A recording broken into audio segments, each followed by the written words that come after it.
So hi guys, welcome. And ഇനി എത്തിയിരിക്കുന്നത് എങ്ങനെയാണ് ഫിസിക്സ് റെക്കോർഡ് എഴുതേണ്ടത് എന്ന് പറഞ്ഞു തരാനാണ്.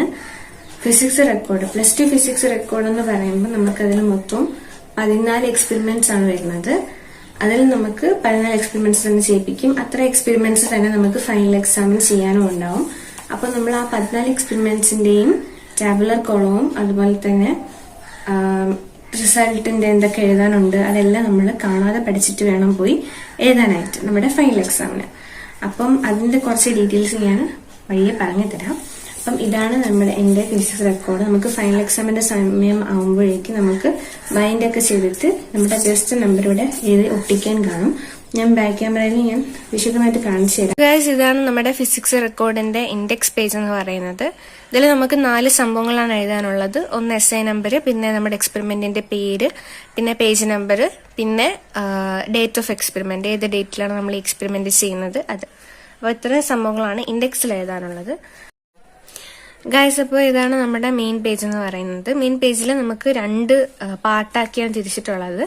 ഒരു പാർട്ടിൽ നമ്മൾ ഒബ്സർവേഷനും കാൽക്കുലേഷൻസും, നമുക്ക് കിട്ടുന്ന ഒബ്സർവേഷൻ എന്തൊക്കെ വാല്യൂസ് ആണ് നമുക്ക് എക്സ്പെരിമെന്റ് വഴി കിട്ടുന്നത്, പിന്നെ അത് വെച്ച് നമ്മൾക്ക് കണ്ടുപിടിക്കാനുള്ള ഫർദർ കാൽക്കുലേഷൻസ് എല്ലാം നമ്മൾ ഈ ഒരു സൈഡിലാണ് എഴുതുന്നത്. ബാക്കിയുള്ള എയിം, പ്രിൻസിപ്പിള്, പ്രൊസീജിയർ, പിന്നെ റിസൾട്ട് ഇതെല്ലാം നമ്മൾ ഇപ്പുറത്തെ സൈഡിലാണ് എഴുതുന്നത്. എയിമിൽ നമ്മൾ എഴുതുന്നത് നമുക്കറിയാവുന്ന പോലെ എന്ത് സംഭവമാണ് നമുക്ക് ചെയ്യാനുള്ളത് എന്നതാണ് നമ്മൾ എയിമിൽ എഴുതുന്നത്. അപ്പം ഇവിടെ എയിമിൽ നമുക്ക് വെർനിയർ കാലിപ്പേഴ്സിൽ 2 എക്സ്പെരിമെന്റ് ചെയ്യാനുണ്ട്. ഒന്ന് നമ്മുടെ സിലിണ്ടറിന്റെ വോളിയം കണ്ടുപിടിക്കണം. അതിന് വേണ്ടിയിട്ട് നമ്മൾ വെർനിയർ കാലിപ്പേഴ്സ് ഉപയോഗിച്ച് ആ സിലിണ്ടറിന്റെ റേഡിയസും ലെങ്തും കണ്ടുപിടിക്കണം. അതുപോലെ തന്നെ സ്ഫിയറിന്റെയും ചെയ്യണം.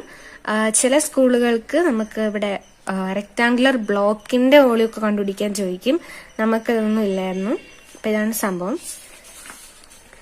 പിന്നെ ഇതാണ്ട് 2 സെക്ഷനാക്കി തിരിച്ചിട്ടുണ്ട്.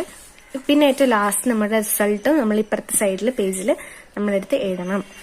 അപ്പം അതിനുശേഷം നമുക്ക് ഒബ്സർവേഷൻ ആൻഡ് കാൽക്കുലേഷനിൽ ലീസ്റ്റ് കൗണ്ട് അതുപോലെ തന്നെയുള്ള സംഭവങ്ങളെല്ലാം നമുക്ക് ഇവിടെയാണ് എഴുതാനുള്ളത്. പിന്നെ ഒരു ബോക്സ് നിർബന്ധമാണ്. ഈ ബോക്സിൽ ആണ് നമ്മൾ ഒബ്സർവേഷൻസ് നമുക്ക് കിട്ടുന്ന ഓരോ വാല്യൂസും നമ്മൾ എടുത്ത് എഴുതാനുള്ളത്.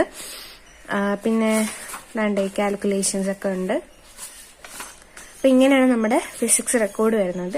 ഇനി അടുത്ത എക്സ്പെരിമെന്റ് നോക്കുകയാണെങ്കിൽ സ്ക്രൂ ഗേജ് ആണ്. ചില എക്സ്പെരിമെന്റ്സിന് പടമൊക്കെ വരയ്ക്കാൻ കാണും.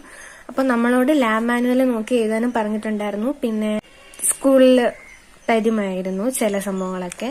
അപ്പൊ അങ്ങനെയാണ്.